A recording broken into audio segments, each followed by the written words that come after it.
बालक आम्ही इवले इवले,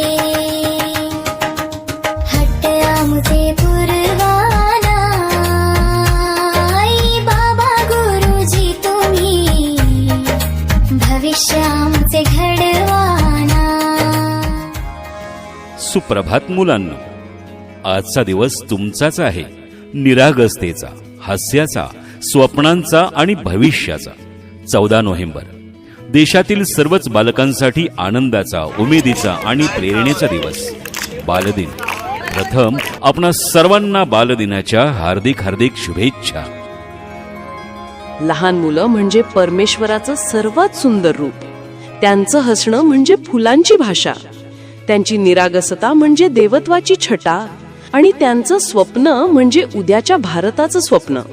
आपल्या या ज्ञान मंदिराच्या प्रांगणामध्ये आजचा सकाळचा किरण आणतो आहे निरागसतेचा उजेड आणि घेऊन येत आहे बालपणाच्या पवित्रतेचा सण, बालदिन.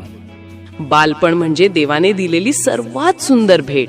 हास्य, खेळ, जिज्ञासा आणि निरागसतेने ओथंबलेलं ते कोवळं वय, जे प्रत्येकाला पुन्हा अनुभवावंसं वाटतं. 14 नोव्हेंबर हा दिवस आपल्या देशाचे पहिले पंतप्रधान पंडित जवाहरलाल नेहरू यांच्या जन्मदिनानिमित्त साजरा केला जातो. मुलांवर अतिशय प्रेम करणारे चाचा नेहरू, मुलांच्या स्वप्नांना वास्तवात उतरवण्याचे स्वप्न त्यांनी पाहिले. नेहरूजी म्हणायचे, आजची मुले म्हणजे उद्याचे नागरिक, देशाचे आधारस्तंभ, कारण त्यांच्यात दडलेली आहे राष्ट्र निर्मितीची ऊर्जा आणि त्यांच्या कल्पनाशक्तीत दडलेला आहे भविष्यातला भारत. बालदिन हा फक्त एक सण नाही, तो आहे आपली जबाबदारी आठवण्याचा दिवस. प्रत्येक पालकाने, प्रत्येक शिक्षकाने या छोट्या फुलांच्या हसऱ्या चेहऱ्यांमागचं भविष्य जपायचं आहे.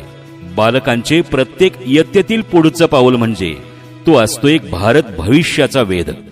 तो असतो अनेक इच्छा आकांक्षांनी भरलेला, चैतन्याने भारलेला, हास्य कला क्रीडेने ओथंबलेला, आपले जीवन आणि देशाचे भविष्य उज्ज्वल करणारे आजचे ज्ञानी, गुणी आणि संस्कारी बालक हेच खरे उद्याचे भारत भविष्य. शाळेचा उमरा पहिल्यांदा ओलांडून येणारी बालकं म्हणजे कोरी पाटी. त्यावर आपण लिहिलेलं प्रत्येक अक्षर त्यांचं भविष्य घडवतं. त्यांच्या हातात रंग आहेत, आपण त्यांना द्यायचा आहे कॅनव्हास, ज्यावर ते स्वतःचं छानपैकी इंद्रधनुष्य रंगवू शकतील. म्हणूनच बालदिन आपल्याला सांगतो, स्वप्न पहा, पण ती साकार करण्याचं धैर्य उराशी बाळगा. खेळा, हसा, शिका, पण माणूस पण जपायला विसरू नका.